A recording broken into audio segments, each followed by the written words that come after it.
Today, in conjunction with the announcement of the Land Cruiser FJ, we would like to hear from Land Cruiser Chief Engineer Uchiyama, who will be releasing a special live-action video on the Land Cruiser channel. Uchiyama-san, please. Yes, thank you for your time. Let's start from the front.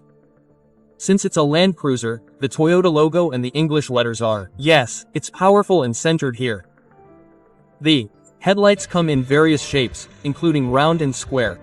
The design is a bit different from what you might expect, with a C-type design. Apparently, a concept model with round headlights will also be on display. Yes, we're planning to prepare for that. However, the layout is very Land Cruiser-like. The functional parts are placed inside, above, and in the center. I think it's a very Land Cruiser-like shape. It's a bit smaller than the Land Cruiser. It has a slightly more compact shape. Specifically, the overall length is 4575. Which is about 350 millimeters shorter than the 2G. The width is 1,855 millimeters, so it's 125 millimeters shorter than the 25 millimeters, so it feels small on one side. The most important thing about the Land Cruiser is how well it can handle acro, and when it's compact, it's all about maneuverability. With a wide wheelbase, it has better maneuverability and can handle acro, providing nimble acceleration and the ability to get into all sorts of places. That's what the FJ is all about. It looks like it would be fun to drive. It's a model that condenses the core of the Land Cruiser, so I think you'll be able to experience the joy of acro in a Land Cruiser. The bumper is raised, giving it the look of being good for off-road driving, and the fenders are slightly flared out, giving it a sense of stability and solidity. When viewed from the side, the front and rear overhangs are shortened, so the tires are positioned firmly in front and back. The corners are rounded off so that the tires can grip even if there is a slight bump, and the front and rear corners are rounded off, making it difficult to get caught on things when maneuvering. The Land Cruiser has a square, box-like cabin. If you look closely, you can see that it is based on the motif of the rounded-off sides of a dice, and these kinds of things are very Land Cruiser-like. Also, the low belt line runs smoothly. The body color was also blue for the 250. Yes. We will have several other colors available, but today we have this blue color to match the theme. We have prepared some iconic colors. This is a frame vehicle. Yes, a frame. It is a frame SUV. It is based on the IMV. It is the IMV platform that has been honed in various regions. It is based on that, with a short wheelbase, and reinforced to make it capable of running as a Land Cruiser. That is the kind of suspension it has. What was the idea behind using the IMV frame for the Land Cruiser? Yes. The frame of the Land Cruiser is a frame platform that has been honed and developed in various ways in the Land Cruiser region, and the IMV is also a platform that has been honed to support life in similarly harsh regions. Both platforms have been honed by Toyota over many years to support life, so rather than saying which is better, I think both are platforms that can be used as Land Cruisers. Since it is not a monocoque frame, it seems that even if the upper part breaks, it will continue to run. That is one of the good points of a ladder frame. The design will also ensure that the rear suspension is secure. Yes. Since this is a two-row seat, the second row is a square cabin with a design that does not drop straight down, so while securing it, the departure angle is also secure if the rear overhang is long. Sometimes the angle when escaping is not enough, so we will shorten it and secure the acro performance. It looks sharp, but the rear tires definitely give it an off-road feel, but if you put something underneath, the overall length increases. And when the overall length increases, the departure angle is sacrificed, so we made the rear shorter to ensure a good departure angle at this size, and since the tires are placed in the back, it opens sideways. That's how it's done. It just so happens to be the same as the four-circle design. The rear tire cap is also standard. This is also standard, yes. And the Land Cruiser logo is 250. It's used in the same Land Cruiser uniformity, and underneath it, it says Toyota.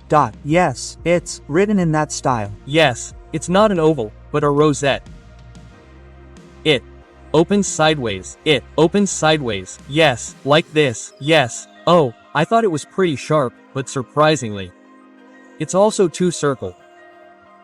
The cabin is definitely box-shaped, so even though it's a big box, it still has a lot of space. The opening looks pretty big when it opens sideways. It does look big. Let's take a look inside. Oh, what kind of functions are inside? Well, First of all, the overall feel is that it's an acro bike, and it's easy to grasp the vehicle's posture, which is common to the Land Cruiser, and it has a horizontal design. And the switches aren't soft switches, they're blind switches. They're placed in a position where you can intuitively find them when you reach for them, which is the overall structure. And since it's an off-road bike, this part has switches for the transfer case and the differential lock. These are all gathered together, and while the Land Cruiser 250, which is designed for off-road driving, has electronic switches, this one has manual switches so you can enjoy switching them. The differential lock is in the rear. It's the rear differential lock. Yes, the seats are quite wide, and rather than being made of that material, we chose a seat that is shaped to hold you firmly in place during acrobatics. We focused on making it simple yet functional, and there are a lot of different things arranged in a way that leaves plenty of space. The windows are also quite low, and the seat belts are lowered to improve visibility, and the A-pillars are pulled forward, so visibility to the left and right when looking forward is very important, and that's something we've paid particular attention to with the Land Cruiser. The bonnet is also a symbolic design feature of the Land Cruiser, with the sides slightly raised to provide a clear view. We value visibility, and when the mechanics are good and it's easy to drive, you don't get tired easily. So I think this is a design unique to the Land Cruiser, which is designed for long-distance driving. And then, of course, there's also the fact that you can enjoy off-road driving like this. And since it's a modern car, there's a USB-C port so you can charge your phone while you enjoy off-road driving. Well, drink holders and such are properly installed, just like in a regular car. What kind of engine is it? The engine we have chosen this time is a 2.7L gasoline engine. As you all know, diesel is quite synonymous with the Land Cruiser, but we are starting with a gasoline engine this time. We have been developing this engine for a long time, so we chose it because it is reliable and solid. The Land Cruiser is a car that was born from the desire to support more people's lives, as part of its great mission of supporting people's lives. When developing the Land Cruiser 250, we looked back at the role of the Land Cruiser through activities called Returning the Origins, and realized that the three major pillars have become clear. The flagship 300, the workhorse 70, and the 250, which is designed to protect people's lives. However, as lifestyles and regional diversity have become more widespread, we felt that we could do even more to protect these lifestyles. With that in mind, we decided to introduce the FJ, a vehicle from the Land Cruiser family. When you hear the word FJ, many people probably think of the FJ Cruiser. However, the origins and philosophy behind the FJ are different. For example, the FJ Cruiser was originally developed as a full-fledged SUV for young people in North America to enjoy off-road driving, riding on the SUV boom at the time. However, this vehicle was developed to support lifestyles in various regions around the world, so the philosophy behind its launch is a little different. This time, we have introduced the Land Cruiser FJA as a Land Cruiser with a different size to support lifestyles.